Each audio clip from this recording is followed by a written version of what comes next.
చదవడంలో masters చేస్తారేమో. నందమూరి బాలకృష్ణ నటించినటువంటి డాకు మహారాజ్ చిత్రము బాక్సాఫీస్ దగ్గర 100 కోట్ల మార్కును అయితే చేరుకుంది. అయితే ప్రతిరోజు వచ్చినటువంటి కలెక్షన్లను మనము అబ్జర్వ్ చేస్తే ఇప్పటి వరకు ఈ యొక్క చిత్రము 5 రోజులు కంప్లీట్ అయ్యేసరికి 70% రికవరీ అయినట్లయితే మనకు స్పష్టంగా తెలుస్తుంది. వరల్డ్ వైడ్గా ఈ యొక్క చిత్రము 80 కోట్ల ప్రీలీజ్ బిజినెస్ చేసింది. అంటే 180 కోట్లకు పైగా గ్రాస్ కలెక్షన్లు రాబట్టాలి. అయితే మొదటి రోజు వచ్చిన కలెక్షన్లు గమనిస్తే 56 కోట్ల గ్రాస్ కలెక్షన్లు సాధించింది. అంటే షేర్ పరంగా 33 కోట్ల షేర్ కలెక్షన్లు సాధించింది.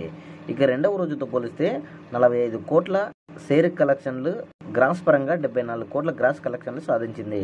ఇక మూడవ రోజు 56 కోట్ల షేర్ కలెక్షన్లు, గ్రాస్ పరంగా 96 కోట్ల గ్రాస్ కలెక్షన్లు సాధించింది.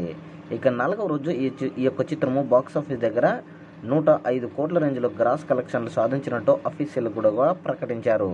సో మొత్తానికి 4 రోజులు కంప్లీట్ అయ్యేసరికి ఈ యొక్క చిత్రము ఏరియా వైడ్ సాధించినటువంటి కలెక్షన్లతో మనం గమనిస్తే ఇప్పటి వరకు 70% రికవరీ అయినట్లు మనకు స్పష్టంగా గమనించుకోవచ్చు. ఇక 5వ రోజు కూడా ఈ యొక్క చిత్రము బాక్సాఫీస్ దగ్గర 15 కోట్ల రేంజ్లో గ్రాస్ కలెక్షన్లు రాబడితే 120 నుంచి 130 కోట్ల రేంజ్లో గ్రాస్ కలెక్షన్లు సాధించిన చిత్రంగా నిలుస్తుంది. అయితే గతంలో మెగాస్టార్ చిరంజీవి నటించినటువంటి వల్తేరు వీరే చిత్రం యొక్క 5 రోజుల కలెక్షన్లు ఏరియా వైజ్గా మనం గమనిస్తే మటుకు మొదటి రోజు ఈ చిత్రము 44 కోట్లకు కలెక్షన్లు రాగా, వల్తేరు వీరే చిత్రము మొదటి రోజు 44 కోట్ల గ్రాస్ కలెక్షన్లు, 22 కోట్ల షేర్ కలెక్షన్లు సాధించింది.